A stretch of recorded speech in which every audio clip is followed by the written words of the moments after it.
8h13 sur Europe 1, votre invité Sonia Mabrouk est philosophe et un écrivain plus que prolifique. Bienvenue sur Europe 1 et bonjour Michel Onfray. Bonjour. Effectivement, Dimitri a raison, nous allons parler dans quelques instants de ce nouvel ouvrage, Les raisons de l'art, une initiation à l'art de Lascaux à Kuntz. Mais tout d'abord, Michel Onfray, en cette période parfois hystérisée, je voudrais démarrer par ce qui nous rassemble, la figure du héros, du soldat mort pour la France. Le sergent Brasco est mort en essayant de sauver ses compagnons face aux djihadistes. La notion d'héroïsme, de sacrifice, là, elle n'est pas du tout galvaudée, elle est incarnée. Oui, il est incarné. Simplement, le problème, c'est qu'un clou chasse l'autre. Et hélas, il y aura bientôt un nouveau soldat qui tombera. Et hélas, on aura encore les mêmes discours, des mêmes politiciens qui se serviront de l'armée plutôt que de la servir. Il y aura toujours des gens qui feront des campagnes présidentielles ou d'autres campagnes et qui se serviront de ces gens qui sont formidables. C'est-à-dire la police, la gendarmerie, l'armée est remplie de gens de qualité, de talent, qui mettent leur vie en jeu. Et quand leur vie disparaît, on fait 2 ou 3 petites cérémonies médiatiques et puis on passe à autre chose. De nombreuses voix depuis des années, et vous en faites partie, s'interrogent d'ailleurs sur ces guerres sans fin, ingagnables. Et d'ailleurs, peut-on gagner une guerre contre une idéologie avec des armes ?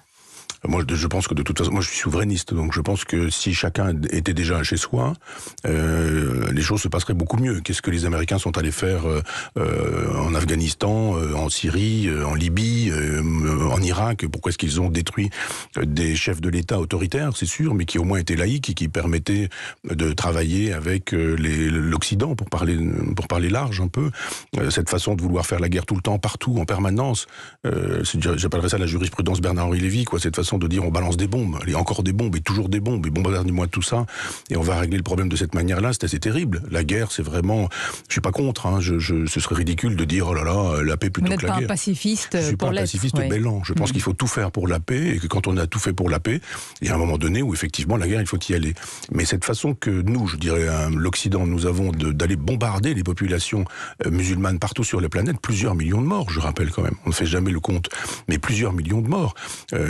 Quand vous allez bombarder un village en Afghanistan, vous allez détruire des hommes, des femmes, des vieillards, des innocents. Ils ne sont pas tous des talibans. Et encore, les talibans, on a bien qu'on parle un peu de la France. Il y a encore quelques temps, moi je fais partie des garçons qui à l'école allaient à l'école de garçons et puis il y avait l'école de filles.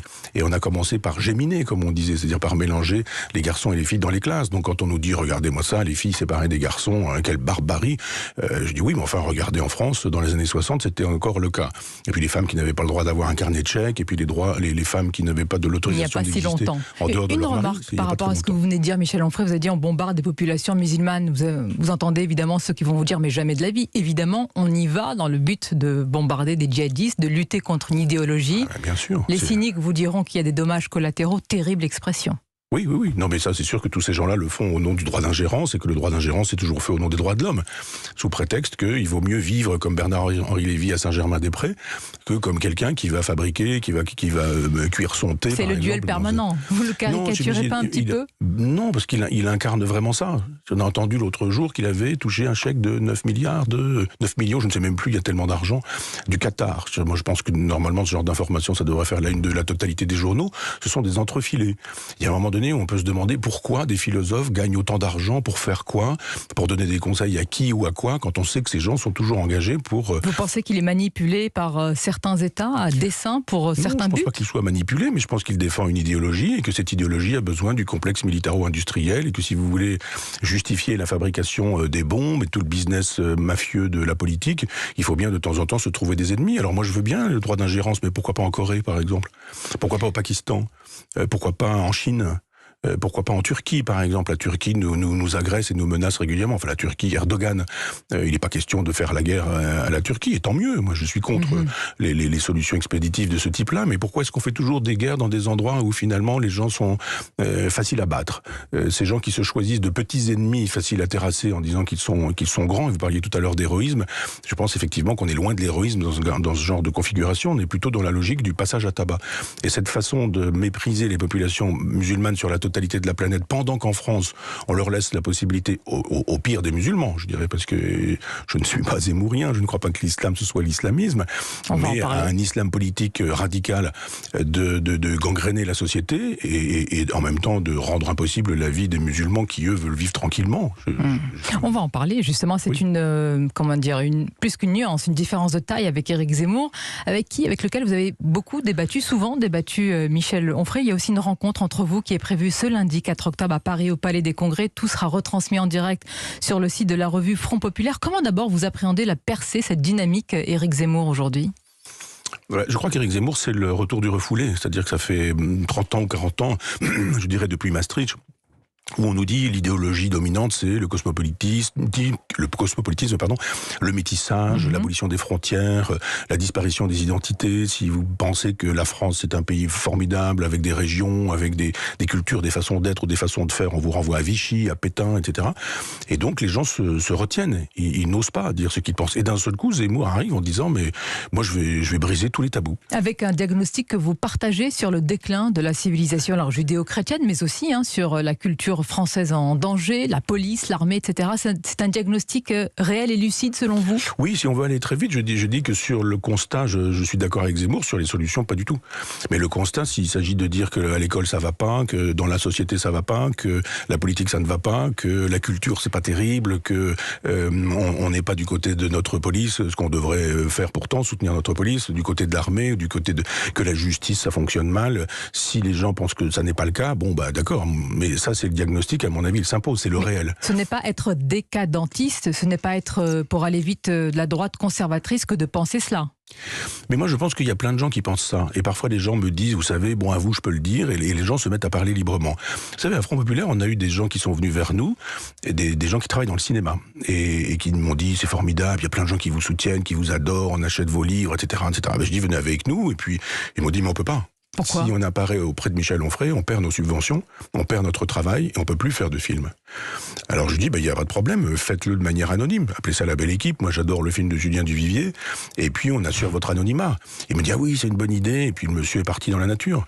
Et nombre de gens, l'autre jour, je voudrais pas en dire plus, je voudrais pas qu'on le reconnaisse, mais enfin, un comique bien connu, que j'ai retrouvé dans un endroit où il y avait un salon du livre, et qui est venu vers moi, et qui me dit, c'est formidable, parce que vous êtes connu pour avoir été de gauche, mais qu'il est toujours de gauche d'ailleurs. Et qui me dit, mais on n'ose pas dire qu'on vous soutient, parce que si on le dit, on est blacklisté, on peut plus travailler, on n'est plus invité, etc., etc. Donc il y a un climat de terreur. Climat de terreur, vous irez jusque-là ? Intellectuel, oui, il y a un climat de terreur intellectuel, c'est évident. Moi, je suis pas invité sur le service public, par exemple, depuis des années. France Inter ne m'invite plus. C'est de la terreur. C'est du service public, donc c'est de l'argent public, donc on devrait normalement représenter tout le monde dans ces matinales, par exemple, en disant... Mais en même temps, Michel Onfray, il est difficile de dire que vous, Éric Zemmour, vous ne soyez pas suffisamment présent dans les médias. Alors les autres médias aussi, est-ce qu'il n'y a pas aujourd'hui un phénomène de rééquilibrage salutaire ? Oui, bien sûr. Et c'est un peu ça le problème. Moi, je parle du service public. Après tout, un privé qui possède une radio, il fait ce qu'il veut, quand il veut, comme il veut. Il a une ligne politique, il invite des gens, il n'en invite pas d'autres. Je trouve ça tout à fait normal. Je n'ai rien à dire à ça. Mais le service public, c'est-à-dire que normalement on devrait dire il faut équilibrer. Alors là, les gens qui sont en train de peser au trébuchet la seconde de parole de machin, de bidule ou d'un tel, on se dit mais des gens ne sont jamais invités, jamais. Alors là pour le coup c'est zéro, il s'agit même pas de comptabiliser ces zéros. Alors il parle beaucoup dans le sens où il est très présent dans les médias. Éric Zemmour, la différence fondamentale, certains disent, Michel Onfray, que vous avez avec lui, c'est que lui croit en l'homme providentiel et vous depuis toujours, le peuple providentiel. C'est cela que vous allez mettre en avant lundi soir ? Je ne sais pas, parce que c'est Stéphane Simon qui prépare le débat, et moi j'ai souhaité en savoir le moins possible, parce que j'ai plutôt envie de préserver la fraîcheur. J'ai pas envie qu'on ait les questions, qu'on ait préparé des questions, qu'une équipe d'Éric Zemmour ait pu contribuer à préparer des questions, donc je préfère la spontanéité, mais moi j'ai souhaité qu'on fasse quelque chose qui nous distingue. Souvent on dit, mais vous ne vous insultez pas, donc vous appréciez, donc vous êtes complice, vous êtes complice, ça s'appelle le respect, non ? Donc vous êtes d'extrême droite, mais bien sûr. Et là, je voudrais qu'on puisse parler d'un certain nombre de choses qui nous distinguent. Et de fait, les constats nous rassemblent, les solutions nous séparent. En particulier sur l'islam, c'est-à-dire que pour Éric Zemmour, le judéo-christianisme est en train de s'effondrer, et en partie, selon lui, c'est le fait des coups de boutoir de l'islam, dit-il. Il fait d'ailleurs souvent référence à René Grousset, qui a théorisé vraiment l'affrontement Orient-Occident et la revanche de l'Orient. Sur ce point-là, c'est important. Quel est votre diagnostic ? Moi, je ne suis pas pour qu'on aille accabler des islamistes qui ont envie de détruire l'Occident, dont ils pensent, d'ailleurs avec raison, qu'il est décadent. Je pense qu'effectivement, il y a un tas de gens qui nous disent si vous pensez que la civilisation aujourd'hui, c'est la possibilité de louer des utérus ou de vendre, d'acheter des enfants, nous, on n'est pas forcément d'accord avec ça. Ou l'idée qu'à 9 mois, pour des raisons de convenance personnelle, vous puissiez avorter. Je comprends les gens qui critiquent l'Occident en disant on n'a pas envie de ce genre de civilisation. Moi, je pense qu'Éric Zemmour se trompe je vais pas le traiter d'imbécile, parce que j'ai de la sympathie pour lui, mais je veux dire, quand on lui montre la Lune, il regarde le doigt sur ce sujet-là. Moi, j'ai beaucoup aimé Victor Ségalen, qui écrit Les Immémoriaux et qui nous raconte pourquoi la civilisation polynésienne maori s'est effondrée. Et il dit, oui, bien sûr, les jésuites arrivent un jour et on peut dire, bah oui, en fait, la civilisation a disparu parce que les jésuites se sont installés. Il dit pas du tout. La civilisation s'est effondrée parce que les Maoris ont perdu la mémoire de ce qu'ils étaient. Et donc, je ne nous crois pas faibles à cause des musulmans, je ne nous crois faibles, des musulmans intégristes et qui font de l'islam politique radical, je nous crois faibles de notre incapacité à défendre nos valeurs et nos vertus.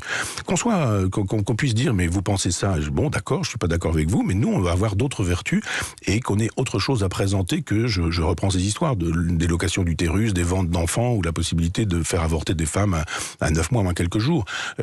C'est l'Occident qui est coupable. C'est une autodestruction pour vous. C'est ça, c'est plutôt l'Occident qui est coupable que les musulmans qui seraient coupables de tout. Là, on entend une forte nuance et différence avec Éric Zemmour. Et je dois vous dire, Michel Onfray, c'est passionnant parce que depuis plusieurs semaines, les seules différences que l'on entend avec Éric Zemmour, portées par les responsables politiques, c'est il est raciste, il est xénophobe, etc. Qu'est-ce que vous pensez aujourd'hui de ce niveau-là du débat ? Moi, je pense qu'il y a quelque chose de terrible, c'est la démonétisation du langage. C'est-à-dire que il y a une époque stalinien, ça voulait dire effectivement qui défend la politique de Joseph Staline, etc. Puis après, c'est devenu une insulte. Fasciste, ça voulait dire un certain nombre de choses. Lisez, rebattez les mémoires d'un fasciste et vous aviez un certain nombre de définitions pour pouvoir dire voilà ce qu'est un fasciste, extrême droite, etc., etc. Aujourd'hui, ce sont devenus des insultes. Donc, on peut plus les utiliser. Vous connaissez cette histoire du berger qui crie au loup, et puis les gens viennent l'aider, il n'y a pas de loup, et puis un jour il crie au loup, il y a vraiment le loup, et là il se fait dévorer. Eh bien, quand on veut utiliser des mots comme raciste, comme d'extrême droite par exemple, extrême droite ou fasciste ou nazi ou etc., on ne le peut plus. On a tellement utilisé ces mots-là mal à propos que le jour où on devrait pouvoir qualifier quelqu'un de raciste, s'il est véritablement raciste, on n'y parvient plus. Et c'est ça qui est un petit peu difficile. Et on oublie de poser les bonnes questions. Parfois on essaye modestement de le faire face à Éric Zemmour. Par exemple, quand il a dit, d'ailleurs c'était sur notre antenne dimanche dernier, il dit, Michel Onfray, il faut vivre à la française. Mais vous qui avez écrit et théorisé l'art d'être français, c'est quoi vraiment vivre à la française ? J'ai raconté ça effectivement dans ce livre en disant qu'il fallait être un disciple d'une certaine manière de Montaigne pour la laïcité, la liberté, la fraîcheur de penser indépendamment de Dieu. Non pas contre Dieu, on sait que je suis athée, mais c'est une affaire personnelle, Dieu. Je pense qu'il faut être rabelaisien aussi, c'est-à-dire c'est le corps de Rabelais, c'est la possibilité de manger, de boire, d'avoir des copains, des amis, ce sont les films de Claude Sauté, ce sont les jolies femmes, ce sont les films de Truffaut, c'est le retour du refoulé chrétien, oui. C'est-à-dire le corps chrétien, on nous dit faut pas ceci, faut pas cela, d'un seul coup le corps rabelaisien, il rote, il pète, enfin je prends les expressions de Rabelais, ça se trouve quand même tout ça dans Pantagruel, c'est Voltaire, c'est-à-dire c'est l'humour, c'est l'ironie. Aujourd'hui, oui. on ne fait plus tout ce qui est tabou aujourd'hui, un peu ringard. C'est interdit, on a droit à l'humour de gauche, c'est-à-dire écrire Zob avec le Z de Zemmour et de lui faire une moustache d'Adolf Hitler sous le nez en disant tout ça c'est très drôle, ha ha ha. Voltaire c'est quand même plus subtil que ça. Le marivaudage, par exemple, cette idée que regarder une femme, ça n'est pas déjà la violer, c'est quand même quelque chose qu'il faut défendre en disant mais marivaudage, c'est le génie de la langue française, et puis c'est l'égalité entre les hommes et les femmes. On estime que le marivaudage, c'est pas toucher le corps d'une femme, c'est entrer dans une relation langagière de séduction avec laquelle, logique, elle entrera, elle ou elle n'entrera pas, et ça c'est français. En vous écoutant, on adhère totalement, viscéralement, j'allais dire, mais ça ne se décrète pas cela. D'où la question sur la solution pour Éric Zemmour. Ça serait une forme d'assimilation, mais alors comment on le fait ? Comment concrètement on l'applique ? On arrête d'être dans la haine de soi. C'est-à-dire que je pense que l'école nous apprend la haine de soi, que les médias nous apprennent la haine de soi, que la publicité nous apprenne tout ça. Les Français sont des franchouillards, ils sont des beaufs, il faut détruire tout ça, c'est une espèce de race blanche dont il faut se libérer, vivre un certain métissage qui fait que tout le monde est français, il suffirait de... Oui, tout le monde est français, mais il faut vouloir être français. Et vouloir être français, c'est partager un certain nombre de ces valeurs, et je pense qu'il faut faire désirer ces valeurs-là, plutôt que de dire ceux qui ne désirent pas nos valeurs ce seront les boucs émissaires et on va en faire l'économie, voire on va les renvoyer chez eux quand ils sont là depuis 3 générations. C'est ce que vous défendrez notamment sur la scène du Palais des Congrès lundi face à Éric Zemmour. Retransmis tout cela sur le site de Front Populaire. Et puis ce livre, véritablement, c'est beaucoup de pédagogie, une entrée dans le monde de l'art contemporain notamment, les raisons de l'art, une initiation à l'art de Lascaux à Koons aux éditions Albin Michel. Merci beaucoup Michel Onfray C'est moi qui vous remercie d'avoir répondu à nos questions ce matin.